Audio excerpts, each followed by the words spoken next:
শাইখের কাছে গিয়ে বলেন, উস্তাদ জি, আমার একটা মাত্র ছেলে বাইজিদ, আমি চাই আমার ছেলে আপনার মতো হবে, আপনার মতো বিশ্ববিখ্যাত বুজুর্গ হবে, জ্ঞানী হবে।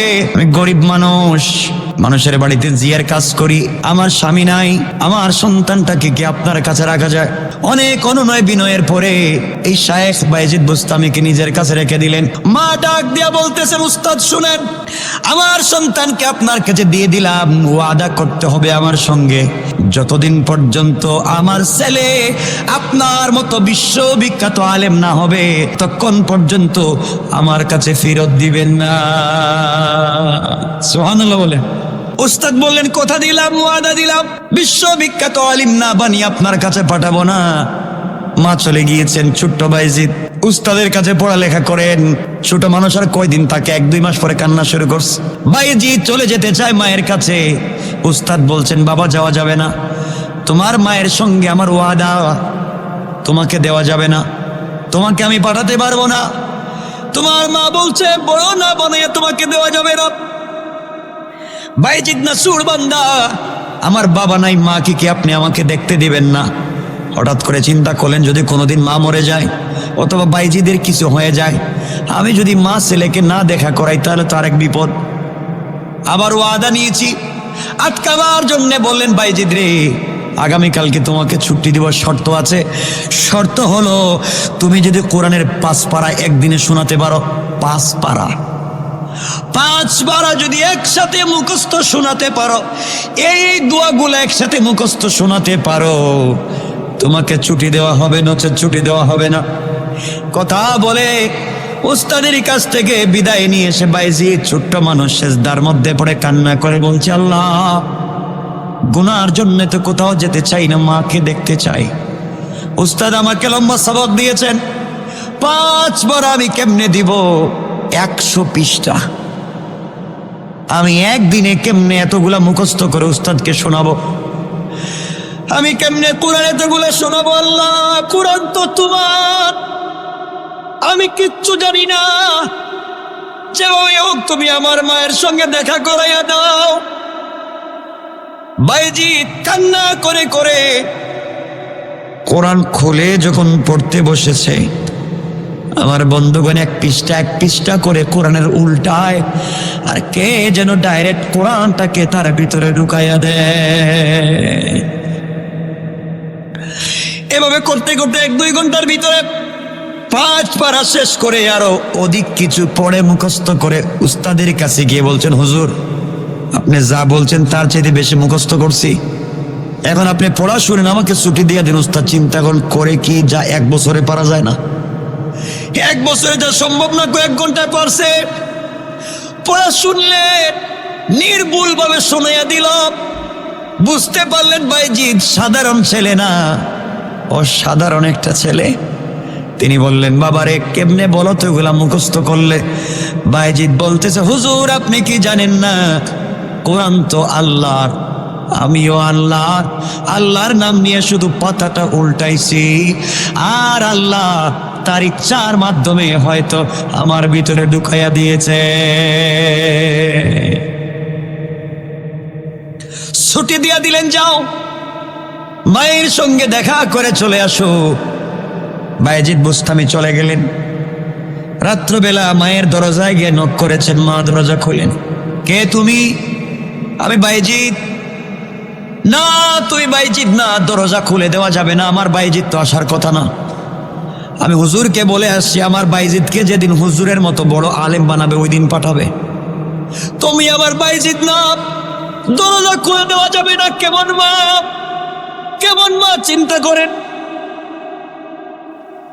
অনেক ডাকাডাকির পরে মা যখন দরজা খুলে দেয় নাই, বাইজিদ চোখের পানি ছেড়ে চলে গেলেন হুজুরের কাছে। আর ডেকে বললেন, হুজুর, আমি আর জীবনে বাড়িতে যাব না। মা ওয়াদা দিয়েছে দরজা খুলবে না, আপনার মতো না হওয়া পর্যন্ত বাড়িতে জায়গা দিবে না। আমিও আমার মায়ের স্বপ্ন পূরণ না করে বাড়িতে যাব না। এমন মা যদি হয়ে যায়, বাইজিদের মায়ের মতো হয়ে গেলে বাইজিদ জন্ম নিবে। আব্দুল কাদের জিলানীর মতো মা হয়ে গেলে আব্দুল কাদের জিলানী জন্ম নিবে।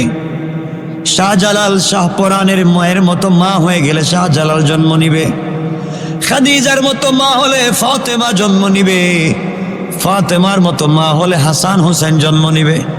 কথা বলেন না কেন? আমার বন্ধুগণ, দীর্ঘদিন চলে গেল, একেবারে 16 বছর, 18, 20, 21 বছর হয়ে গেছে বাইজিদ বুস্তামির বয়স। একদিন উস্তাদ ঘুমিয়ে পড়েছেন, ঘুমের ঘরে স্বপ্নে দেখতেছেন আল্লাহর রাসূল বিশ্ব নবী এসে উস্তাদকে ডাক দিয়ে বলতেছেন, উঠেন, আপনার কাছে আমি পাগড়ি দিয়া দিলাম। বাইজিদ এখন পূর্ণাঙ্গ জায়গায় পৌঁছে গিয়েছে, আর বাইজিদকে রাখা যাবে না, বাড়িতে পাঠায়া দেন। আমি পাগড়িটা আপনার কাছে দিলাম, সকালবেলা বাইজিদের মাথায় পেঁচাইয়া দিবে। আল্লাহ খুশি, আমি বিশ্ব নবীও খুশি হয়ে গেছি। যে বাইজিদ এখন পর্যন্ত একদিন রোজা ছাড়ে নাই, রাত্রেবেলা তাহাজ্জুদ ছাড়ে নাই, আমার উপরে দুরূদ পড়া ছেড়ে দেয় নাই, বাইজিদ জায়গা তৈরি করেছে, এখন অনেকগুলা হয়ে গিয়েছে, অনেক বড় হয়ে গিয়েছে, মায়ের কাছে পাঠাইয়া দেন। ঘুম থেকে উঠে গেলেন, উস্তাদ উঠে বাইজিদকে জড়াইয়া কপালে চুম্বন করলেন আর বললেন, বাবারে আমার কাছে থাকবা না, তোমাকে আমি পাগড়ি পরাইয়া দিলাম, ভেলায়াত তোমাকে দিয়া দিলাম, যেটা বিশ্ব নবী আমাকে দিয়েছেন, আমি তোমাকে দিয়ে দিলাম, চলে যাও মায়ের কাছে। এবার মায়ের দরজায় নক করো। দৌড়াইয়া চোখের পানি ছেড়ে মায়ের দরবারে পৌঁছে গেলেন, দরজায় নক করলেন। মায়ের সন্তান যখন বলেছে, মা আমি বাইজিদ, বলতে দেরি হয়েছে, মা দরজা খুলে দিয়ে বলছেন, বাবারে আমিও জানি তুমি আজকে পূর্ণাঙ্গ হয়ে গিয়েছ। আমি গভীর রাত্রে স্বপ্নে দেখেছি বিশ্ব নবী আমাকে বলছেন, ও মহিলা, এমন সন্তান জন্ম দিয়েছ, বাইজিদ এমন হয়েছে, রাস্তা দিয়ে হাঁটলে কুকুরের বাসাও বুঝবে, কুকুর তার সঙ্গে কথা বলবে, দুনিয়ার জমিনে যা চাইবে বাইজিদ হাত উঠাইয়া মুস্তাজাবুত দাওয়া, আল্লাহ তাকে তার চরিত্রের কারণে বানিয়ে দিয়েছে, ওইগুলা শুনছেন। তিনি বললেন, বাবারে আমিও জানি, আসো। এই বলে সন্তানকে বুকের সঙ্গে জড়াইয়া কপালে চুম্বন করে বলছেন, আল্লাহ তাআলা, এতদিন পড়ালেখা করে আমার সন্তান যতটুকুন বড় হয়েছে, তুমি পর্যন্ত পুষতে আর যতটুকুন গেপ আছে, আমি মা আমার সন্তানকে দোয়া করে দিলাম, আল্লাহ তাআলা তুমি আমার সন্তানকে আরো বড় বানাইয়া দাও। সুবহানাল্লাহ বলে। এই জন্য আমার আল্লাহ বলেছেন, ওয়াল্লাযীনা ইয়াকুলুনা রব্বানা সরিফ আন্না আযাবা জাহান্নাম ইন্না আযাবাহা কানা গরামা। আল্লাহ বলেছেন, গোলাম রে, ইন্তেকালের আগে তওবা করে ভালো মানুষ যদি হতে পারো, আল্লাহর তাওহীদ আর রাসূলের রিসালাতকে যদি মানতে পারো, আল্লাহ বলছেন, গোলাম চোখের পানি ছেড়ে যত বড় গুনাহগার হোস না কেন, তওবা করতে দেরি হবে, আমি আল্লাহ আমার গোলামকে মাফ করে জান্নাতি বলে ফয়সালা করে দিতে আমি আল্লাহর 1 মিনিটও দেরি হবে না। পড়েন সুবহানাল্লাহ। আমার মুসলমান বন্ধুগণ, গভীর মনোযোগ। বাইজিদ বুস্তামি রাহমাতুল্লাহ আলাইহি একদিন স্বপ্নে দেখতেছেন, তিনি স্বপ্নে দেখতেছেন স্বয়ং আল্লাহ রব্বুল ইজ্জতুল জালাল বলতেছেন, বাইজিদ রে, আজকে আগামীকালকে খ্রিস্টানদের মহাসম্মেলন, কমপক্ষে 5 থেকে 10 লক্ষ খ্রিস্টান জমা হবে, দুনিয়ার জমিন থেকে ইসলাম মুছে দেওয়ার ষড়যন্ত্র করবে, তুমি ওই জায়গায় তাদের ভিতরে ঢুকে যাও। স্বপ্নে বাইজিদ বুস্তামি বলতেছেন, আল্লাহ তাআলা আমি ওখানে কেমনে ঢুকবো, আমার তো দাড়ি, আমার তো পাঞ্জাবি পাগড়ি, এই লেবাস নিয়ে তো ওখানে ঢুকলে আমার শরীর থেকে মাথা আলাদা করে দেবে।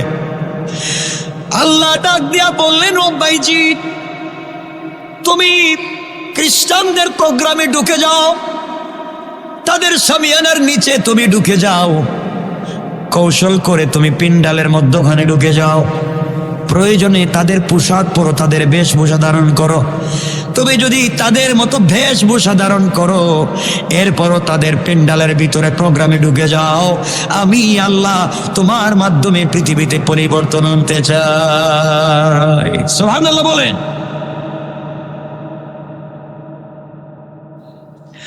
আমার বন্ধুগণ, পরের দিন সকালবেলা বাইজিদ বুস্তামি রহমাতুল্লাহি আলাইহি খ্রিস্টানদের বেশভূষা ধারণ করলেন, তাদের প্রোগ্রামের মধ্যখানে ঢুকে গেলেন।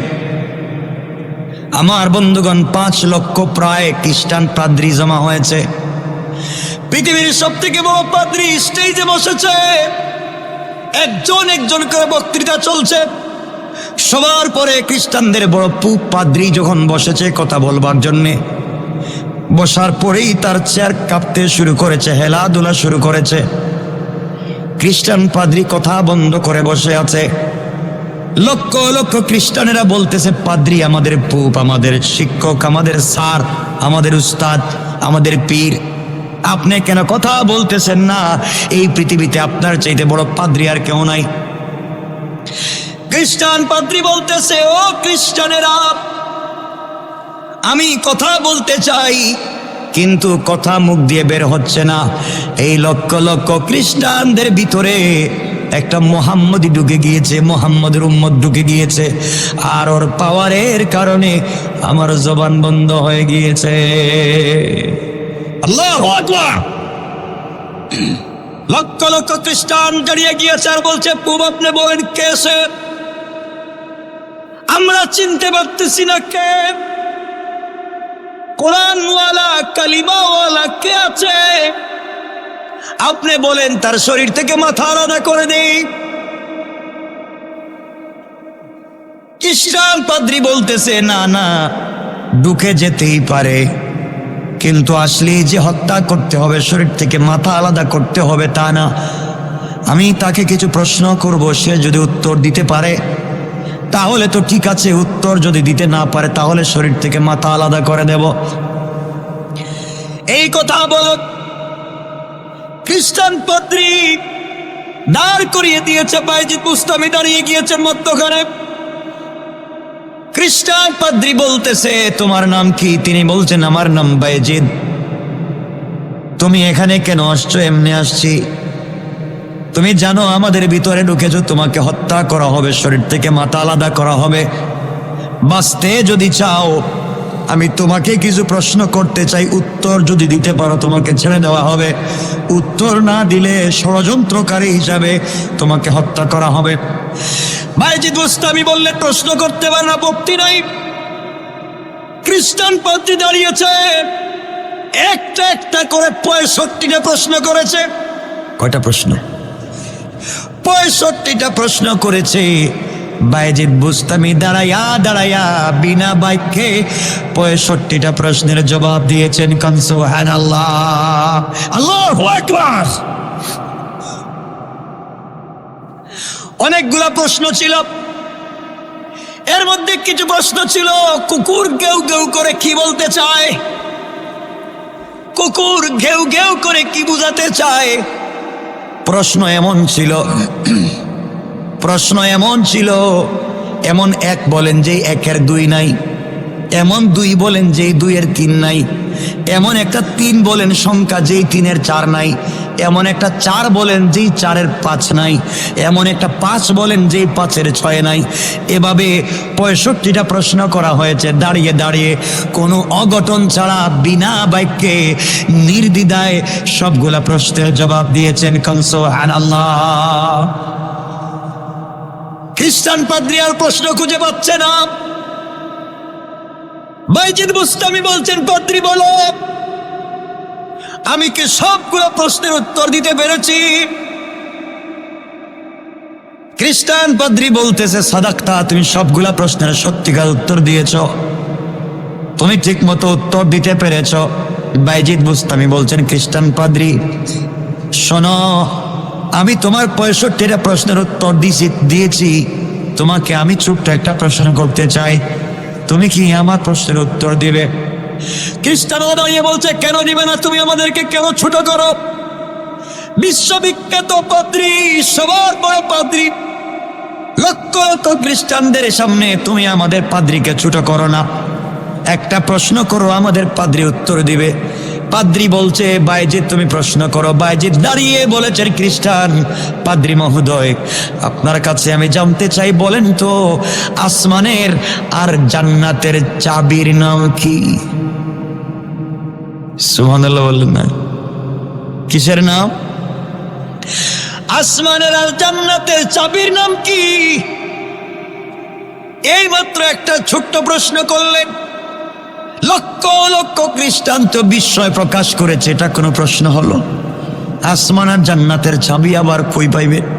এটার নাম আবার কি? উত্তর নাই। পিন পতন নীরবতা, আর মুস্কি মুস্কি হাসতেছেন হযরতে বাইজিদ। তার বিশ্বাস আমি এমনি এমনি আসি নাই, আল্লাহর ইশারায় এসেছি। আমার বিশ্বাস সবার সামনে আমার আল্লাহ আমাকে বিজয় দিবেন। কোন সুবহানাল্লাহ। আমার আল্লাহ কোরআনে কারীমের ভিতরে বলেছেন, ওয়া মাকারু ওয়া মাকারাল্লাহ ওয়াল্লাহু খায়রুল মাকিরিন। আমার আল্লাহ বলেছেন, কাফের বেঈমানেরা যত কৌশল করুক না কেন, সবগুলা কৌশল আমি আল্লাহর কাছে দুর্বল, আমার কৌশল আরো বড়। আমি জানি না মওলায়ে কারীম হয়তো এখানে কোনো কৌশল করতেছেন, কেউ কোনো উত্তর দেয় না। পাদ্রীও বসে রয়েছে, মাথা নিচের দিকে করে বসে রয়েছে। বাইজিদ বুস্তামি বলছে, আপনি উত্তর দেন। পণ্ডিত তো আর মাথা উঠায় না। লক্ষ লক্ষ খ্রিস্টান দাঁড়িয়ে বলছে, আমাদের পুপ, আমাদের বড় পীর, ও বড় পীর পুপ পাদ্রী, আপনি উত্তর দেয়াই লাগবে। এই বাচ্চাটা 65টা প্রশ্নের উত্তর দিয়েছে বিনা বাক্যে। আপনাকে একটা প্রশ্ন করেছে, আপনি আমাদেরকে ছোট করবেন না, উত্তর দেওয়া লাগবে। খ্রিস্টানদের বড় পুপ বলছে, ও খ্রিস্টানেরা, আমি উত্তর জানি কিন্তু বলবো না। কেন বলবেন না? এই জন্যে বলতে চাইবো না, আমি যদি বলি তোমরা আমাকে মারবে, ফেলবে, এই জন্যে বলতে চাই না। তোমরা আমার কথা রাখবে না। সকল খ্রিস্টানেরা দাঁড়াইয়া এক বাক্যে জবাব দিল, খ্রিস্টান পাদ্রী, কথা দিলাম আপনি যা বলবেন তা মানবো আজকের দিনে। এই ছেলে কি এমন প্রশ্ন করেছে, আর আপনি ওই ছেলেকে কি প্রশ্ন করলেন, সব উত্তর দিল। আপনাকে একটা প্রশ্ন করেছে, উত্তর দিয়ে দিন, আর আপনি যা বলবেন আমরা মানবো। খ্রিস্টান পাদ্রী দাঁড়ায় গিয়েছে, আর ডেকে ডেকে বলছে, লক্ষ লক্ষ খ্রিস্টান পাদ্রী শোনো, এই যুবক যে প্রশ্ন করেছে আসমানের আর জান্নাতের চাবির নাম কি, আসমানের আর জান্নাতের চাবির নাম হলো লা ইলাহা ইল্লাল্লাহু মুহাম্মাদুর রাসূলুল্লাহ সাল্লাল্লাহু আলাইহি ওয়াসাল্লাম। আসমান আর জান্নাতের চাবি হলো আল্লাহর উপরে ঈমান আনা, রাসূলের রিসালাতকে মেনে নেওয়া। যারাই মেনে নেবে তারাই জান্নাতের চাবি পাবে। আমি বিশ্বাস করতে চাই, মানতে চাই, তোমাদের ভয়ে মানতে চাই না। এক বাক্যে একসাথে 5 লক্ষ খ্রিস্টান দাঁড়াইয়া দাঁড়াইয়া সাথে সাথে বাইজিদ বুস্তামির হাতে হাত রেখে কালিমা পড়ে মুসলমান হয়ে যা। আল্লাহু আকবার বলেন। এই বাইজিদ এমনি এমনি বাইজিদ হয় নাই। বাইজিদ বুস্তামি দুনিয়ায় জন্ম নেওয়ার পরে নিজের বাবা ইন্তেকাল করেছেন। মা মানুষের বাড়িতে বাড়িতে কাজ করতেন। একদিন চিন্তা করলেন, আমার স্বামী নাই, একটা মাত্র সন্তান বাইজিদ, আল্লাহওয়ালা বানাতে চাই, বুজুর্গ বানাতে চাই। আমি মানুষের বাড়িতে কাজ করলে ছেলেকে মানুষ বানাবো কেমনে? খবর নিতে লাগলেন এই দুনিয়ার জমিনে। এই দুনিয়ার জমিনে কোথায় কোরআনের জ্ঞান বিতরণ করা হয়? কারণ বাইরে আপনারা তো শুধু এডুকেটেড হচ্ছেন, জেনারেল শিক্ষায় শিক্ষিত হচ্ছেন। মনে রাখবেন, জেনারেল শিক্ষার নাম কোনো শিক্ষা না।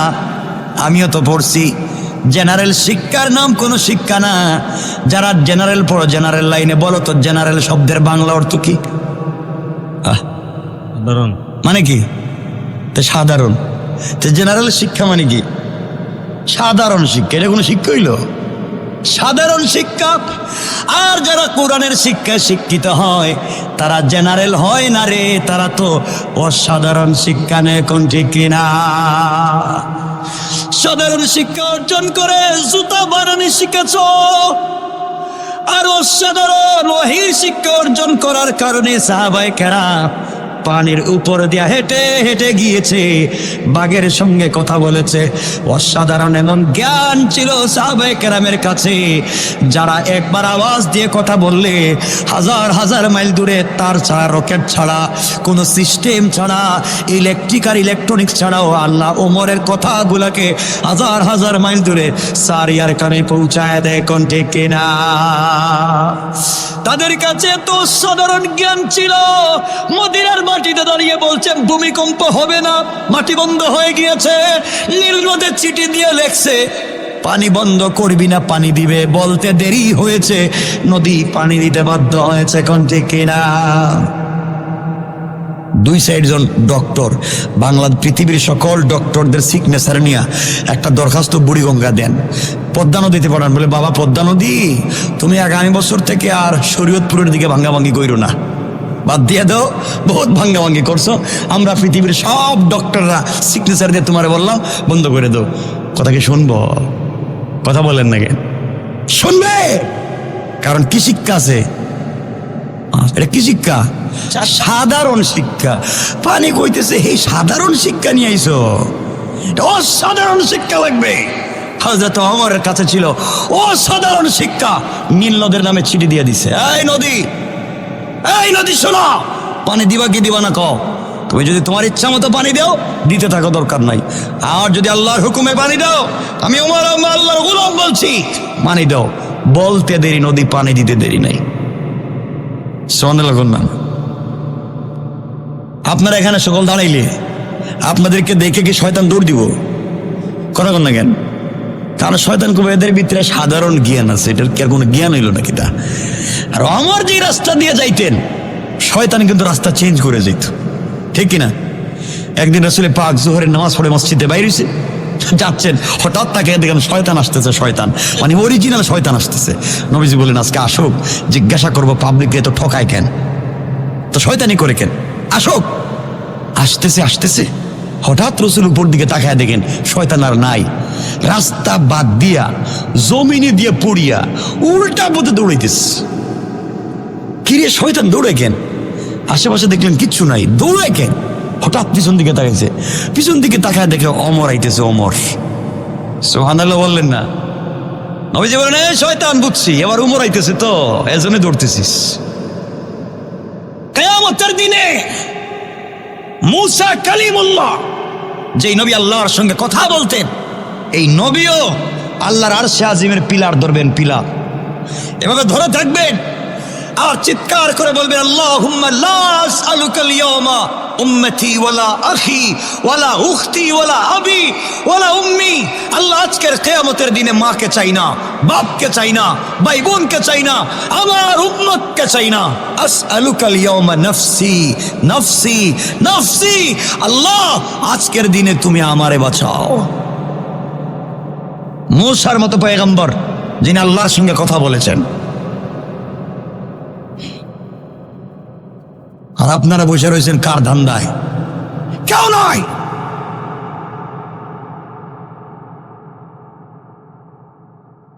কেউ বাঁচাবে না। শোনেন, এজন্য ধৈর্য ধরেন। আল্লাহ কি বলছেন দেখেন, এমন একদিন সামনে আসতেছে। আল্লাহ বলছেন, আমার মুসলমান বন্ধুগণ গভীর মনোযোগ। আল্লাহ রাব্বুল ইজ্জত ওয়াল জালাল সূরা আল মারিজ 9 নম্বর আয়াত থেকে আল্লাহ রাব্বুল ইজ্জত ওয়াল জালাল বলেন, 8 নম্বর আয়াত থেকে আল্লাহ বললেন ওয়া ইয়াউমা তাকুনুস সামাউ কাল মুহল। আল্লাহ বলেন যেদিন আকাশ গলে যাবে, তামার মতো হয়ে যাবে। আকাশ হবে গলিত তামার মতো, আকাশ গলে যাবে, তামার মতো ফুটা ফুটা হয়ে পড়ে যাবে। এরপর আল্লাহ বলছেন ওয়াতাকুনুল জিবালু কালঈহিন। যেদিন পর্বত সমূহ রঙিন পশমের মতো, সুতার মতো, কাপড়ের মতো উড়ে যাবে। যেদিন পর্বতগুলা তুলার মতো, পশমের মতো উড়ে যাবে, ওই দিন কি হবে তোমাকে কেউ বাঁচাবে না। আল্লাহ বলছেন ওয়ালা ইয়াসআলু হামিমুন হামিমা। আল্লাহ রাব্বুল ইজ্জত ওয়াল জালাল জানাইয়া দিলেন, ওই দিন বন্ধু বন্ধুর কোনো খবর নিবে না, বন্ধু বন্ধুর খবর নিবে না। ওয়ালা ইয়াসআলু হামিমুন হামিমা, বন্ধু পর্যন্ত বন্ধুর খবর নিবে না। যে বন্ধুর জন্য আপনি এত কষ্ট করেন, ওই বন্ধু আপনার খবর নিবে না। কি মনে হয় নিবেনি? আমি বলতেছি, কথা বলেন। কে বলছেন? বলেন কে বলছেন? বন্ধু বন্ধুর খবর নিবে না, এটাই শেষ না।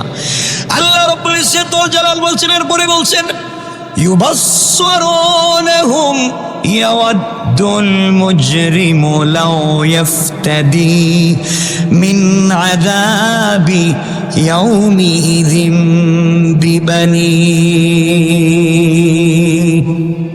আল্লাহ রাব্বুল ইজ্জত ওয়াল জালাল বলছেন, ওই দিন এক বন্ধু আরেক বন্ধুকে দেখবে, যে বন্ধু বন্ধু ছাড়া বাঁচতে পারতো না, সব সময় বন্ধুর কথা চিন্তা করত, কোন কাজে তার পরামর্শ নিত, সকল সময় চলার সময় তার সঙ্গে চলতো। আল্লাহ বলছেন যদি জান্নাতি না হয়, বন্ধু বন্ধুর খবর নিবে না। একজন আরেকজনকে দেখবে, তাকায়া দেখবে এই যে আমার বন্ধু, কিন্তু পরিচয় দিবে না। আল্লাহ বলছেন একজন আরেকজনকে দেখবে, কিন্তু কেউ কারো পরিচয় দিবে না। ওই দিন যিনি গুনাহগার হবে, আল্লাহকে চিনতে পারবে না, নাফরমান বান্দা হবে।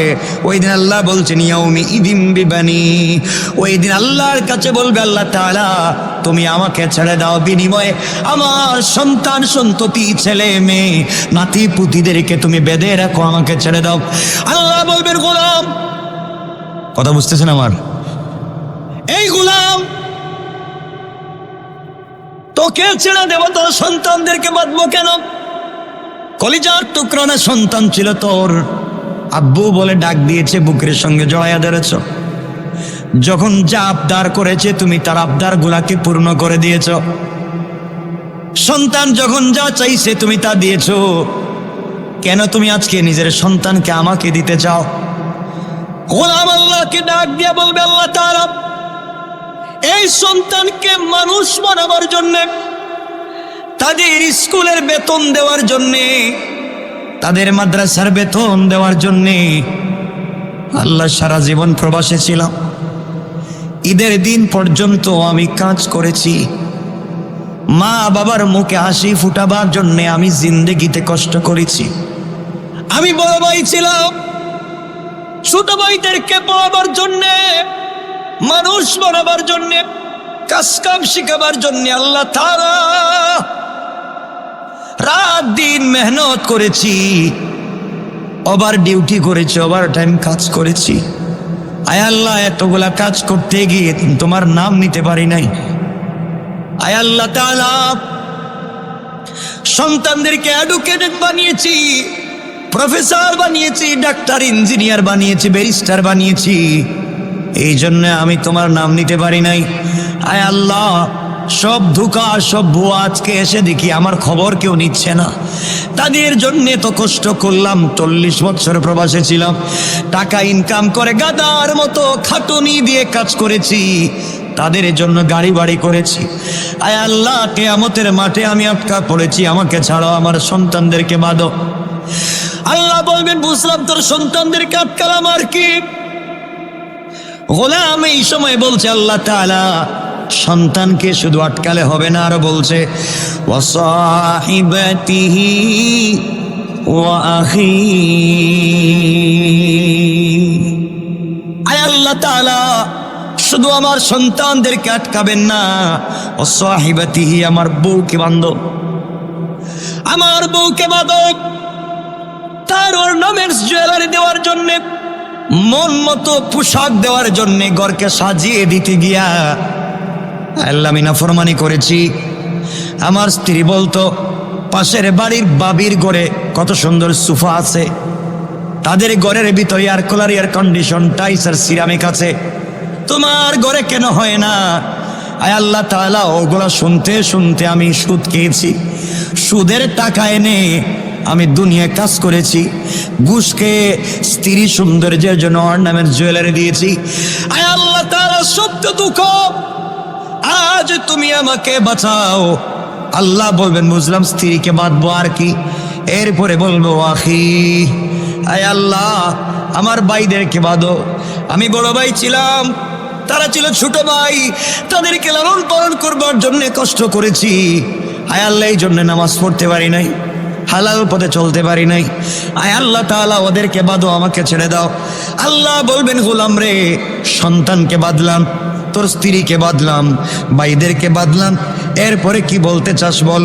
গোলাম এবার বলতেছে, ওয়াফাসিলাতিহিল্লাতী তাআওয়ি। আয় আল্লাহ তাআলা, আমার গোষ্ঠীর লোককে বাদো, যারা আমাকে আশ্রয় দিত। আমি অন্যায় করে যাওয়ার পরে নেতার কাছে গেলে আশ্রয় পাইতাম। আয় আল্লাহ, আমি 2 নম্বরই করার পরে আমার নেতার কাছে গেলে আমাকে আশ্রয় দিত। অনেক অন্যায় নাফরমানি করবার পরে আমার গোষ্ঠীর নেতাদের কাছে গেলে, লিডারদের কাছে গেলে আমাকে আশ্রয় দিত। আল্লাহ তাআলা, ওদের আশ্রয় প্রশ্রয়ে আমি সুদে ব্যবসা করছি, ওদের আশ্রয় প্রশ্রয় আমি ইয়াবা ব্যবসা করছি, ওদের আশ্রয় প্রশ্রয়ে গরিবের জায়গা দখল করেছি, ওদের আশ্রয় প্রশ্রয়ে বিধবার বাড়ি দখল করেছি। আল্লাহ, আমি একা খাই নাই, ওদেরকে ভাগ দিছি, ঠিক কিনা? আয় আল্লাহ, তুমি আমাকে ছেড়ে দাও, যত বলতো আমি করেছি। আয় আল্লাহ তাআলা, সব দোকান চুকে দেখতেছি, আমার টাকা দিয়ে বাড়ি বানিয়েছি, 2 তলা বাড়ি। আজ আমার বাড়িতে অন্য লোক থাকে, আমার বিছানায় আর একজন থাকে, আমার এয়ার কুলার এয়ার কন্ডিশন করা ঘরে আমি থাকি না। ওগো আল্লাহ তাআলা, আমি যেই বিজনেস করে এসেছি, বিজনেসের চেয়ারে আর একজন বসে। আয় আল্লাহ তাআলা, দুনিয়ায় যা করেছি সব রেখে এসেছি, খালি হাতে তোমার দরবারে এসেছি মনিব। আল্লাহ, তুমি আমার গোষ্ঠীর লোকগুলাকে বাঁধো। আল্লাহ বলবেন, তোর সন্তানদেরকে বাঁধলাম, স্ত্রীকে বাঁধলাম, ভাই বোনদেরকে বাঁধলাম, তোর গোষ্ঠীর লোকদেরকে বাঁধলাম, আর কি বল। গোলাম এবার বলবে, ومن في الأرض جميعا ثم ينجي। আয় আল্লাহ তাআলা, প্রয়োজন বুঝে পৃথিবীর জমিনে যা কিছু আছে, আসমানের নিচে জমিনের উপরে সবকিছু তুমি নিয়ে নাও, বিনিময়ে তুমি কিয়ামতের মাঠে আমাকে নাজাত দেও, আমার চোখে দেখতেছি আযাব। আয় আল্লাহ তাআলা, 70,000 ফেরেশতা লোহার শিকল দিয়া জাহান্নামকে ধরে রেখেছে, তার চিৎকারে আর সহ্য হয় না, জাহান্নাম চলে আসতেছে। আল্লাহ, আমাকে বাঁচাও, পৃথিবীর সবগুলো সম্পত্তি নিয়ে আমাকে বাঁচাও। আল্লাহ বলবেন, গোলাম, তোর সন্তান দিলে, তোর মা বাপ দিলে, ভাই বোন দিলে, স্ত্রীকে দিলে, তোর গোত্রের নেতা লিডারদেরকে দিলে, গোটা দুনিয়ার সম্পত্তি দিলে, কি করতে চাস? কয়, আল্লাহ সব নেও, বিনিময়ে আমাকে ছেড়ে দাও, ভুল করেছি। আল্লাহ রব্বুল ইজ্জত ওয়াল জালাল জবাব দিবেন, কাল্লা ইন্নাহা লাযা। কখনো না গোলাম, তোকে একটা সেকেন্ডের জন্য ছেড়ে দেব না, তোকে ছাড়বো না। দুনিয়া অনেক ছেড়ে দিয়েছি, অনেকবার ছাড় দিয়েছি, অনেক বুঝিয়েছি, ভালো পথে আসস নাই। আমার কদমে সেজদা না দিয়ে তুই মাজারে মান্নত করেছিস, মাজারে দিয়েছিস, মা বাপকে আঙ্গুর আপেল না খাওয়াইয়া তোর পীরের মুখে আঙ্গুর আপেল খাওয়াইছিস। কথা বলেন না কেন? বিদেশ থেকে মা বাপকে টাকা না দিয়া তোর পীরের দরবারে গরু আর ছাগল পাঠাইছিস। কথা বলেন না কেন? আজকে আমার দরবারে তোকে ছাড় নাই। কাল্লা ইন্নাহা লাযা, তোকে আমি লেলিহান আগুনেতে ঢুকাবো, লেলিহান অগ্নিকুণ্ডলিতে ফেলবো। নাজ্জাতাল লিশাওয়া, এমন আগুন যে আগুন তোর চামড়া জ্বালাবে, হাড্ডি জ্বালাবে, গোশত জ্বালাবে, কিন্তু তোর রূহকে জ্বালাবে না, কষ্ট দিব। গোলাপ 1000 বকরি আর ছাগল মাথা নিচের দিকে করে পা উপর দিকে উঠাইয়া, জীবন্ত ছাগলের শরীর থেকে চামড়া 1000 বকরির শরীর থেকে চামড়া উঠালে যেই কষ্ট হবে, আমি আল্লাহ তোকে কিয়ামতের দিনে জাহান্নামে লটকাইয়া তোর পায়ের বৃদ্ধাঙ্গুলির থেকে চামড়া মাথার দিকে টানবো। নাউজুবিল্লাহ বললেন না? বলেন, চিৎকার করে বলেন নাউজুবিল্লাহ বলেন। এই জাহান্নামে যাইতে চান? কি শাস্তি! আল্লাহ আমাদেরকে হেফাজত করুক। এর জন্য জাহান্নাম থেকে বাঁচা লাগবে। কষ্ট হচ্ছে না তো আপনাদের বাবা? এই অন্যায় থেকে বাঁচা লাগবে, খারাপ পথে যাওয়া যাবে না, হারাম কাজ করা যাবে না। আল্লাহ আমাদেরকে বাঁচাক, বলেন আমিন। আমাদের মা বোনেরা যদি খাদিজা হয়, তাদের ঘর থেকে জন্ম নেবে ফাতেমা, বলেন না। আমাদের মা বোনেরা যদি খাদিজা হয়, তাদের ঘর থেকে জন্ম নেবেন ফাতেমা। আর আমাদের মা বোনেরা যদি ভালো না হয়, তাদের ঘর থেকে ভালো মানুষ জন্ম নিবে না। ওই জন্য আল্লাহকে ওয়াস্তে আমরা শিরিক করব না। সেজদা দিব কার কদমে? মূসা পয়গম্বর, মূসা আল্লাহর কাছে গিয়েছেন, কথাগুলো দিল দিয়ে শোনেন। তুর পাহাড়ে গিয়ে আল্লাহকে বলছেন, আল্লাহ তুমি বলো তো, তুমি বলো তুমি কোথায় আর আমি কোথায়? আল্লাহ বলছেন, মূসা তুমি বলো তুমি কোথায়? মূসা বলছেন, আল্লাহ তাআলা আমি তো তুর পাহাড়ের নিচে, আর তুমি মনে হয় তুর পাহাড়ের উপরে। আল্লাহ বলছেন, মূসা না রে, আমি তুর পাহাড়ের নিচে, তুমি তুর পাহাড়ের নিচে, এটা সত্য। আমি তুর পাহাড়ের উপরে নাই, বরং তোমার আর আমার মধ্যখানে গ্যাপ আছে ৭০,০০০ নূরের পর্দা। মূসা আল্লাহকে বলছেন, আল্লাহ তাআলা তাহলে কোনোদিন কি আপনি কারোর সঙ্গে সরাসরি কথা বলবেন না? আল্লাহ বলছেন, ও মূসা, কিয়ামতের আগে আমার শেষ নবীর কিছু গুনাহগার উম্মত আসবে, এরা যদি সেজদায় গিয়া যত বড় গুনাহগার হোক, সেজদায় গিয়া যখন সুবহান রাব্বিয়াল আলা বলে আমি আল্লাহকে ডাক দিবে, তখন আমি আল্লাহ আরশে আজিমে থাকি না, সরাসরি তাদের নামাজের জায়গায় হাজির হয়ে যায়। এই রবের কথা বলছি। এজন্যে আল্লাহ পাক বলেছেন ৩ নম্বর গুণ রুকু সেজদা কার পায়ে? আল্লাহর পায়ে। ৪ নম্বর গুণ আবার আল্লাহ বললেন, ওয়াল্লাযীনা ইয়াকুলুনা রব্বানা ইসরিফ আন্না আযাব জাহান্নাম ইন্না আযাবাহা কানা গরামা। আল্লাহ রাব্বুল ইজ্জাতুল জালাল বললেন, এই দুনিয়ার জমিনে যারা আমি আল্লাহর গোলাম দাবি করবে, আশিক রাসূল দাবি করবে, আমি আল্লাহর গোলামের ৪ নম্বর গুণ হলো সাকারাত শুরু হয়ে যাওয়ার আগে, গারগারা শুরু হয়ে যাওয়ার আগে, কবরে চলে যাওয়ার আগে, মালাকুল মউত পৌঁছে যাওয়ার আগে, আমার কোন গোলাম যখন জিন্দেগির গুনার জন্য আমি আল্লাহর দরবারে হাত উঠে তওবা করবে, আমার গোলাম যত অপরাধী হোক না কেন, আসমান জমিন যদি তার গুনাহে ভরে যায়, আটলান্টিক মহাসাগর পরিমাণ যদি তার গুনাহ হয়, আমি আল্লাহ কথা দিলাম যে গোলাম আমার দেওয়া কপাল আমার কুদরতের পায়ে লাগায়া, আমার দেওয়া চোখ থেকে পানি ছেড়ে দিয়া, আমার দেওয়া জবান দিয়ে আমাকে আল্লাহ বলে ডাক দিবে, কথা দিলাম আমার গোলাম আমার কাছে ক্ষমা চাইতে দেরি হবে, আমি আল্লাহ তার জিন্দেগির গুনাহগুলোকে মাফ করে দিতে ১ মিনিটও দেরি হবে না। কোন সুবহানাল্লাহ, আল্লাহু আকবার বলেন। কথাগুলো দিল দিয়ে বুঝবেন, শুধু বুঝাবার জন্য বলছি। তাহলে আল্লাহর গোলামের ১ নম্বর গুণ অহংকার করা যাবে, ২ নম্বর গুণ গালি দেওয়া যাবে, বলেন না গালি দেওয়া যাবে, ৩ নম্বর গুণ রুকু সেজদা কার পায়ে? সবাই বলেন কার পায়ে? ৪ নম্বর গুণ তওবা করব কার কাছে? আল্লাহর কাছে। আল্লাহ বলছেন এই ৪ গুণ যারা অর্জন করবে তারা আমার আরশে আজিমের ছায়ায় থাকবে। কিয়ামতের দিনে যখন আরশে আজিমের ছায়া ছাড়া কোনো ছায়া থাকবে না, ওই দিন আমি আল্লাহ তাদেরকে আমার আরশের ছায়ায় জায়গা দিব, আর বিনা হিসেবে জান্নাত দিয়ে দিব। সুবহানাল্লাহ পড়ে। আমার মুসলমান, এই জন্য আল্লাহর রাসূল বলেছে এই দুনিয়ার জমিনে যারা দুনিয়ার জমিনে আল্লাহকে চিনতে পারবে, এমন ৭ প্রকারের লোক আছে। কয় প্রকার? ৭ প্রকারের লোক আছে। পৃথিবীতে কোটি কোটি মানুষ অভাব নাই, ৭ প্রকারের লোক আছে যারা কিয়ামতের দিনে, যেই দিন জমিন হয়ে যাবে তামা, জমিন হয়ে যাবে তামা, লক্ষ লক্ষ কোটি মাইল দূরের সূর্য আধাত মাথার উপরে আসবে, সূর্যের মুখ আছে 11টা, সবগুলা মুখ উপরের দিকে, কিয়ামতের দিন মুখগুলা হবে নিচের দিকে, আধাত মাথার উপরে 11টা মুখ দিয়া সূর্য তোমাকে আমাকে আলো দিবে। বাইরে এমন অবস্থা হবে, আমাদের শরীরের ঘাম জড়তে জড়তে হাঁটু পানি হবে, কোমর পানি হবে, গলা পানি হবে।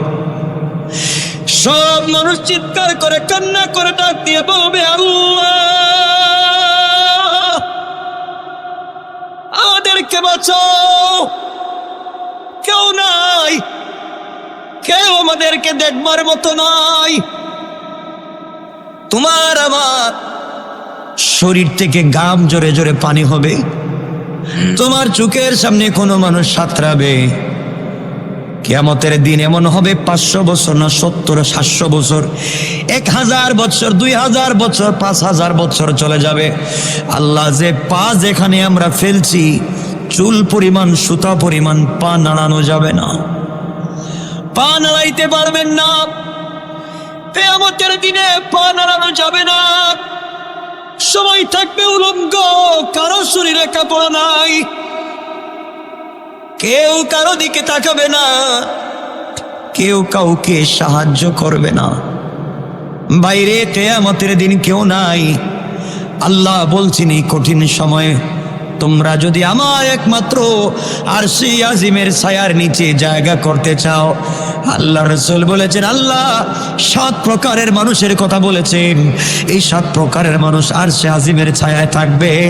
এই জন্যে 7 প্রকারের ভিতরে আমরা আছি না নাই দেখার দরকার আসেনি। কথা বলেন না কেন ভাই?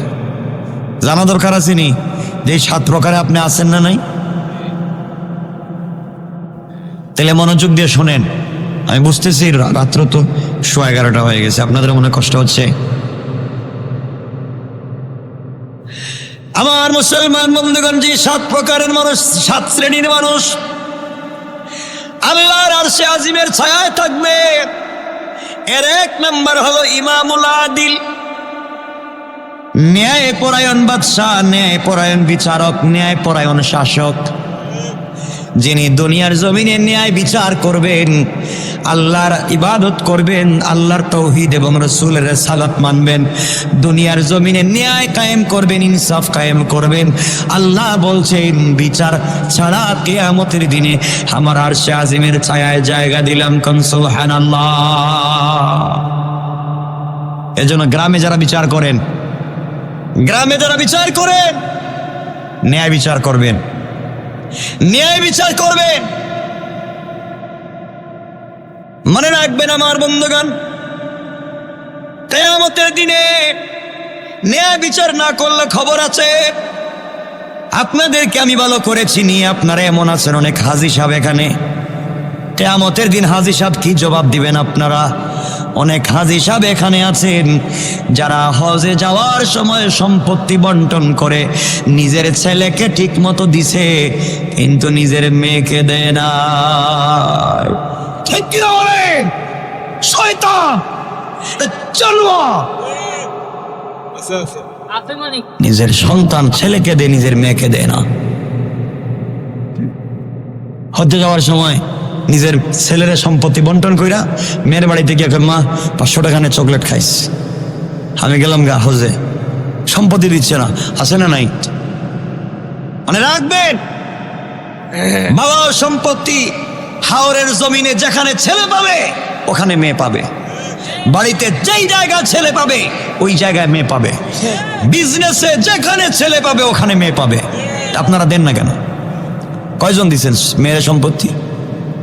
কেন দেন না? কে বলছে আপনারা নামাজ পড়ে জান্নাতে যাবেন? আপনি ন্যায় ইনসাফ কায়েম করেন নাই, আপনি বিচার ঠিক করেন নাই, আপনি শাসন বিচার করতে পারেন না ঠিক মতো, ছেলেকে দিয়েছেন মেয়েকে দেন নাই। অনেক ভাইয়ের আছে যারা নিজের বোনকে ঠকায়, বাপ মারা যাওয়ার পরে বোনরা সম্পত্তি দিতে চায় না, বোন মামলা করেও নিতে পারে না। কথা বলেন না কেন? ঘর থেকে বের করে দে। কতকে বিয়ের সময় তোরে ফার্নিচার দিয়েছি, সোফা দিয়েছি, তোরা অনেক কিছু দিয়েছি, এখন আর আসিস না। এগুলো আসেনি আপনাদের পাখন দিয়ায়? অরিজিনাল টাটকা শয়তান, নির্বেজাল, এটা ফরমালিন মুক্ত যদি শয়তান দেখতে চান এদের চেহারার দিকে তাকায় থাকবেন। মানুষের হক ঠিক মতো দিবেন। অনেক চাচা এখানে আছে নিজের ভাতিজা এতিম, তার সম্পত্তি নিজের নামে রেজিস্ট্রি করে রেখে দিস। ভাই পাখন দিয়ার কি সব ফিরিস্তা নাকি? তা মনে রাখবেন, আমার কথাগুলা লিখে রাখবেন। 100 বছর কাজ দিবে, জান্নাতে যেতে পারবেন না। ভাইকে বলছি বোনকে হিসাব ঠিক মতো দেও, বাবাকে বলছি মেয়েকে হিসাব ঠিক মতো দেও, আর স্বামীকে বলছি তোমার স্ত্রীর হকটা ঠিক মতো দিয়ে দাও। এখানে কেউ আসেননি যে বিয়া করছেন? কেউ আসেননি? হ্যাঁ, হাসতেছে কেন? মানে মোটামুটি অনেকে বিয়ে করছেন, তাই তো? ঠিক মতো বিয়ে করছেন তো? ঠিক মতোই করছেন তো? কিছু কয় না, ঠিক মতোই তো বিয়ে হয়েছে। মোহর দিছেন তো? মোহর দিছেন নিকন? হ্যাঁ, তো বিয়ে করছেন কেন? রোজা রাখলেন না? মোহর দিতে পারবেন না তো বিয়ে করছেন কেন? কন মোহর দিছেন, মোহর দেন না কেন? বউর হক দেন না কেন আপনারা? রাস্তায় বাইরে তো বহুত নেতাগিরি করেন, কি পাওয়ার, কি ক্ষমতা। বউ কয় মিয়া কিসের নেতাগিরি? টাকা আমার দিলে না? তোমার কাছে আমি টাকা পাই, আমার টাকা দিচ্ছ না। এমন স্বামী আছেননি এখানে যে বউর মোহরের টাকা দেন নাই? কিছু কয় না কেন এরা? বুঝতে পারলাম না। এই জমিনকে আগে গুরুস্থান ছিল নাকি?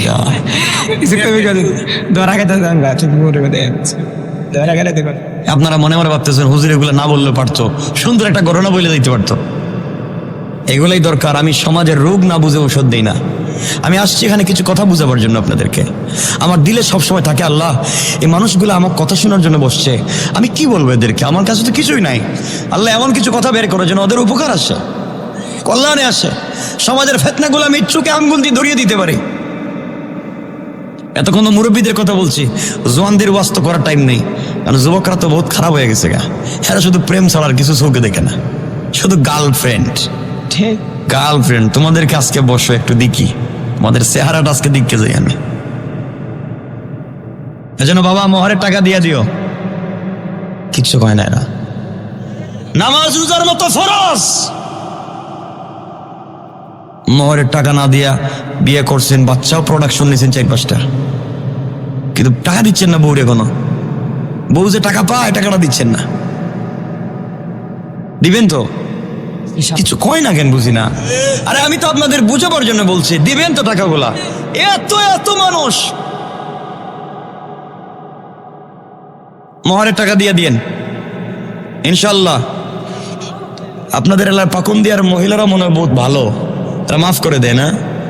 বহুত ভালো, মাফ করে দিছে। এখানে আসেননি কেউ যে বউ মাফ করে দিছে? হাত উঠান দেখি, এমন কেউ আসেননি যে আপনার বউ মাফ করে দিছে? মাশাআল্লাহ, 2-3 জন হাত উঠেছে। এই যে পিছনে মাফ করে দিছে বউ।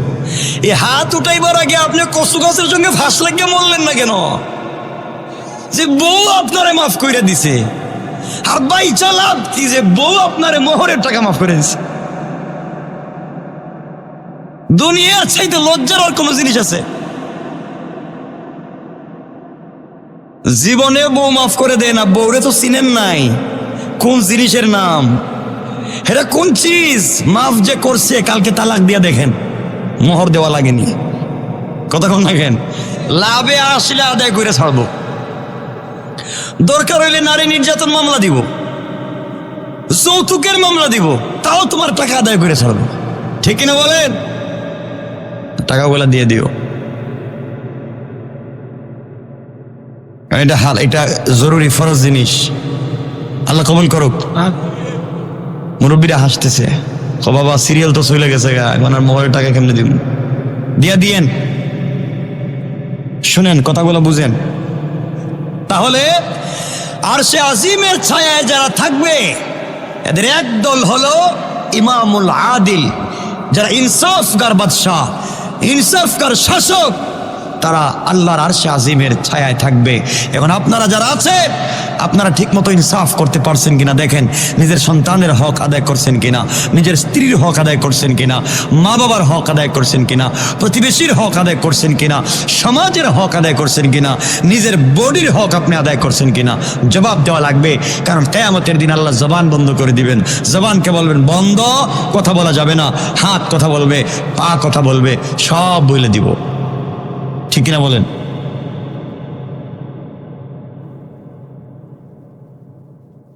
এই জন্য আমার মুসলমান বন্ধুগণ গভীর মনোযোগ। আরশে আজিমের ছায়ার নিচে যারা থাকবে, এদের 1 নাম্বার হলো ইমামুল আদিল। এখন এমনও বিচারক আছে যারা টাকা খাইয়া মানুষের বিরুদ্ধে মিথ্যা বিচার দেয়, মিথ্যা সাক্ষ্য দেয়, আছে না না? আর বন্ধুগণ, এমন বিচারক পাওয়া যায় যারা ন্যায়কে অন্যায় বানাইয়া দেয়। বাইরে মনে রাখবা, তোমার একটা কলমের কুচায় কারো ফাঁসি হয়ে যেতে পারে, কারো স্ত্রী বিধবা হয়ে যেতে পারে, তোমার একটা সাক্ষীর কারণে কারো জিন্দেগি নষ্ট হয়ে যেতে পারে। সুতরাং যারা মিথ্যা সাক্ষ্য দিবে, মিথ্যা বিচার করবে, আল্লাহ এদেরকে জাহান্নামের নিম্নে নিক্ষেপ করবেন। আর যারা সততার উপরে থেকে সত্য বিচার করবে, আল্লাহ তাদেরকে আরশে আজিমের ছায়া জায়গা দিবেন। সুবহানাল্লাহ। এজন্য আমরা ন্যায় বিচার করবো তো ইনশাআল্লাহ। 2 নম্বর, আল্লাহ রাব্বুল ইজ্জাতুল জালালের পয়গম্বর বলছেন, ও শাবুন নাশাব ফি ইবাদাতিল্লাহ, ওই যুবক যেই যুবকের যৌবনে ইবাদতে কাটাইয়া দিয়েছে, যেই যুবক তার যৌবন কালকে ইবাদতে কাটাইয়া দিয়েছে, যেই যুবক জিনা করবার সুযোগ থাকবার পরও জিনা করে নাই, মদ পান করার সুযোগ থাকবার পরে মদ পান করে নাই, চুরি করবার সুযোগ থাকবার পরেও চুরি করে নাই। একটা যুবতী স্মার্ট, এক্সট্রাঅর্ডিনারি করা, ডিজাইন বিউটিফুল একটা মেয়ে তাকে জিনার দিকে আহ্বান করেছে, সুযোগ থাকবার পরেও যায় নাই, বলেছে ইন্নী আখাফুল্লাহ, আল্লাহকে ভয় করে, আল্লাহকে ভয় করে। যে যুবক নিজের যৌবন কালকে ইবাদতে কাটাইয়া দিয়েছে, জিনা ব্যভিচার থেকে নিজেকে বাঁচাইয়া রেখেছে, অন্যায় পথে যায় নাই, আল্লাহ রাসূল বলেছেন কিয়ামতের দিন ওই যুবককে আল্লাহ আরশে আজিমের ছায়ায় জায়গা দিবেন। সুবহানাল্লাহ। আজ তোমাদেরকে বলছি রে ভাই, শোনো, তোমার আমার যৌবন আছে, চাইলে সারা রাত্র মদের বারে থাকতে পারবো, ডান্সে থাকতে পারবো, হারাম কাজে যেতে পারবো, মদ জুয়া ফেন্সিডিল ইয়াবার আসরে যেতে পারবো, গার্লফ্রেন্ড নিয়ে সারা রাত দিন ঘুরাইতে পারবা, সময় নষ্ট করতে পারবা। কিন্তু এই সময়কে যদি আল্লাহর পথে, যৌবন কালটাকে আল্লাহর পথে ব্যয় করে দিতে পারি, কারণ রাসূল পাক বলেছেন যৌবন কালের ইবাদত একটা সেজদা। যদি একটা ছেলে, একটা নওজোয়ানি বয়সে একটা সেজদা আল্লাহর কদমে দেয়, বুড়া বয়সে 100 বছর ইবাদত করলে যে সওয়াব আল্লাহ ওই সওয়াব দিয়ে দিবে। আর জওয়ানেরা মুরব্বীদের 500 বছর আগে জান্নাতে যাইব। এর কারণ কি? যে জওয়ানিকে কাজে লাগাইছে, এর অর্থ মুরব্বী যারা আছেন আপনারাও কিন্তু জওয়ানি শেষ করে বুড়ো হইছেন না। আপনারা যদি আপনাদের জওয়ান কালকে ভালো কাজে লাগাইতে পারেন তাহলে আপনারা ভালো করছেন। কিন্তু অনেক মুরব্বী আছেন, আর ছোট ছোট বাচ্চারা মসজিদে নামাজে যায়, মসজিদ থেকে মুরব্বীরা বাইর করে দেয়, কায় চলে যাও। এগুলা কি পাখন দিয়ে আসে নাকি? তা না। বাচ্চারা মসজিদে গেলে ধাক্কা, জুমাবারে গেছে নামাজে গেছে, হ্যাঁ বাচ্চা যাও, দেননি আপনার বাইর করে? দেয়নি। কেন দেয়? কিছু কয় না কেন? এরা দুষ্টামি করে, কি করে? দুষ্টামি করে। তো দুষ্টামি করলে বাচ্চাকে যে মসজিদ থেকে বের করে দিতে হবে, এটা হাদিসের কোন জায়গায় আছে? কোরআনের কোন জায়গায় আছে? তাহলে বাইর করেন কেন? কেন বের করেন? এই বাচ্চা 7, 8, 10 বছর বয়সে মসজিদে গিয়েছে নামাজ পড়তে, আর আপনি তো এই বয়সে, আপনি যখন 7, 8 বছর ছিলেন তখন তো আপনি শুধু গিয়েছেন যাত্রা গানে আর সিনেমা হলে, ঠিক কিনা বলেন? আপনি বয়সে কই ছিলেন? আজকে বাচ্চা কম বয়সে মসজিদে যাচ্ছে, আপনি বের করে দিচ্ছেন। এজন্য মসজিদ থেকে বাচ্চাদেরকে বের করে দিবেন না। ওরা মসজিদে যাবে, দুষ্টামি করবে, মারামারি করবে, দৌড়াদৌড়ি করবে, চিল্লাচিল্লি করবে, প্রয়োজনে মুসল্লির লঙ্গি ধরে টানবে, ইমাম সাহেবের পায়জামা ধরে টান দিবে। আপনাদের অসুবিধা আছে? কিছু কয় না? জি না। আছে? ইসলামের কোনো অসুবিধা নেই। আপনাদের যদি থাকে আমারে বলেন। আপনার লঙ্গি আছে না, এটা আপনার জানার দরকার কি? আপনি নামাজে থাকবেন। রাসূল পাক সাল্লাল্লাহু আলাইহি ওয়াসাল্লাম আসরের নামাজের ইমামতি করতেছেন মসজিদে নববীতে। বিশ্বনবী মসজিদে নববীর ইমাম, নামাজ চলতেছে আসরের, পিছনে আবু বকর, ওমর, ওসমান, আলী, বড় বড় সাহাবায়ে কেরাম পিছনে। নবীজি আসরের নামাজ কয় রাকাত?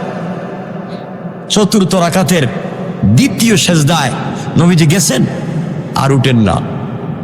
একটা সেজদা সর্বোচ্চ 1 মিনিট লাগে, আমরা তো 2 সেকেন্ডে শেষ করে দিই। তাহলে 1 মিনিট, 2 মিনিট, 5 মিনিট, আধা ঘন্টা হয়ে গেছে। রসুল 4 নম্বর রাকাতের দ্বিতীয় সেজদার থেকে আর উঠেন না। আবু বকর চিন্তা করছেন রসুল আছেন না নাই। তিনি চিন্তা করছেন আমি মাথাটা উঠাই বলতাম ইয়া রাসূলুল্লাহ আপনার সমস্যা হয়েছে।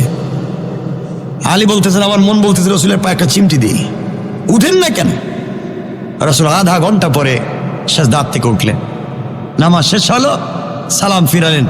সাহাবায়ে কেরাম জিজ্ঞাসা করছেন ইয়া রাসূলুল্লাহ আপনি বলেন আপনি এই 4 নম্বর রাকাতের দ্বিতীয় সেজদা এত লম্বা করছেন কেন? জিব্রাইলকে আসছে, আমরা কি আজকের থেকে 4 নম্বর রাকাতের সেজদা লম্বা করব? নবীজি বলছে কিছুই না, লম্বা করবা কেন? আপনি আধা ঘন্টা না করলেন? নবীজি বলছেন ও সাহাবীরা শোনো, আমি যখন আসরের সালাতের দ্বিতীয় সেজদায়, তখন আমার নাতি পিচ্চি হযরত হাসান আমার কাঁধের উপরে উইটা আমার বাবরি চুলের মাথায় ধরছে আর আমার পিঠে 2 দিকে 2 পাও দিয়া এক গোড়া খেলায়। সুবহানাল্লাহ বললেন না? আর বিশ্বনবীর কথা বলছে, বিশ্বনবী সাইয়্যিদুল ইমাম, সাইয়্যিদুল মুরসালিন, ইমামুল আইম্মা, বিশ্বনবীর কথা বলছি যে নামাজে আর তার নাতি তার পিঠে বৈশা ঘোড়া খেলায়। নবীজি চিন্তা করলেন নাতি তো ঘোড়া দৌড়াইছে, আমি তো সেজদায়, এখন যদি নাতিকে নামাইয়া দিই আর যদি ভয় পেয়ে মসজিদ থেকে চলে যায়, আল্লাহ যদি আমাকে বলেন ইয়া মুহাম্মদ কি হয়েছে তোমার? আমার মসজিদে আমার ঘরে আমার ইবাদত হচ্ছে, তুমি কেন তাকে তোমার শরীর থেকে সরিয়ে দিয়েছো? তার যা মন চা করতো তুমি কেন সরিয়ে দিয়েছো? যদি আল্লাহ বলেন তাহলে আমি কি করব? এই জন্য আমি সরাই নাই। ও যতক্ষণ পর্যন্ত চিন্তা করলাম যতক্ষণ ভাল লাগে খেলাধুলা করো, আমি সেজদার থেকে আজ উঠবো না। ও সাহাবীরা, আমি যখন সেজদায় তখন হঠাৎ করে দেখি জিবরিল আমিন হাজির হয়েছেন। জিবরিল আমিন এসে বলছেন ইয়া রাসূলুল্লাহ আপনি নামাজের সেজদায় ইমামতি করতেছেন আর হাসান আপনার কাঁধে উঠে খেলতেছে আর আল্লাহ আরশে আজিম থেকে মুস্কি মুস্কি হাসতেছেন। সুবহানাল্লাহ শুনে বলেন ইসলাম কেমন ছিল, কোন জায়গায় নিয়ে গেছেন ইসলাম রে?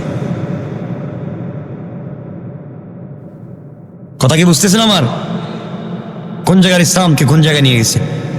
এজন্য বাচ্চাদেরকে মসজিদ থেকে বের করে দিবেন না। কোন না কিছু ঠিক না, ইনশাল্লাহ কোন। সবাই বলেন বাচ্চা যেখানে দাঁড়াবে ওখানে নামাজ পড়তে দিবেন। উসুল হচ্ছে পিছনে, পিছনে দরকার নেই। পিছনে দিলে দুষ্টামি করবে, তো আপনার চিপায় থাকলে দুষ্টামি করবে না, ঠিক কিনা বলেন? আপনারা তো এগুলো করতে পারেন না। দুঃখ হয় এখানে, বাচ্চাদেরকে বের করে দিন মসজিদ থেকে। তাকে দুষ্টামি করতেছে, বাচ্চা কি দুষ্টামি করে? আপনার নামাজ তো কবুল হবে না। নামাজ পড়ে সুদ খান, নামাজ পড়ে ঘুষ খান, নামাজ পড়ে বৌরে পিটান। আসেন এখানে করলা দেন বৌরে পিঠা, একটা হাত ওঠাও তো দেখি, কেউ আসেনি দেখি বৌরে পিঠা কেউ? কেউ হাত উঠে না। এমন লোক এলাকা আছে বৌরে তালাক দিতে দিতে বৌর বাপরেও দেয়, মারেও দেয়, পুরা গ্রাম শুদ্ধ তালাক দিয়ে দেয়। বলে আসেনি পাকুন দিয়ে? সব আছে দেখতেছি। এগুলো বাদ দেন, বউর সাথে ভালো ব্যবহার করেন ইনশাল্লাহ। বলেন বউরে সালাম দেননি আপনারা? কিচ্ছু কইলাম বুঝলাম না কি হয়েছে, কথা কন না কেন? বউরে সালাম দেননি? আমি মিথ্যা কথা, এই ছেলে হেও কয়ে দেয়, বয়স 6 বছর। চিন্তা করে জোয়ান মানুষ দেই কয় না, হ্যাঁ কয়। হে চিন্তা করছে জোয়ানেরাই যখন কয় না, তে আমি আগাম কয়ে রাইকে দিই। হ্যাঁ দিব দিব সালাম, চিকেন সালাম দিবেন তো? কেন আপনাদের চৌকে তো বৌরে ভাল লাগে না, বৌরে মনে হয় কাজের বুয়া, আর চৌকে তো ভাল লাগে শুধু পাশের বাড়ির বাবিরে, ঠিক কিনা বলেন? এটা কয় ঠিক, কত খারাপ চিন্তা করো। ঠিক হইল, এগুলো তো খারাপ জিনিস। লম্বা করতে চাই না, 11:30 হয়ে গেছে গা, 12টার ভিতরে শেষ করে দিন। কষ্ট হচ্ছে না তো? আমরা সংক্ষেপ করে করে যাই, লম্বা হয়ে যাবে। খুব চমৎকার কিছু কথা সামনে রাখছি, আপনারা শুনে যাবেন আমার বন্ধুগণ। সুতরাং 2 নম্বর হচ্ছে শাব ফি ইবাদাতিল্লাহ, ওই যুবক আর শাজিমের ছায়ায় থাকবে যেই যুবক নজওয়ান কাল জোয়ানি কালকে আল্লাহ রাস্তায় ব্যয় করেছে। আর আপনারা জোয়ানিকে ব্যয় করছেন গার্লফ্রেন্ডের পিছনে, সারা রাত্র টেলিফোনে কথা বলে, ঠিক কি না? এটাও কই ঠিক? পরে তো ঠিক। নিয়ত বহুত খারাপ হয়ে গেছে তোমাদের না?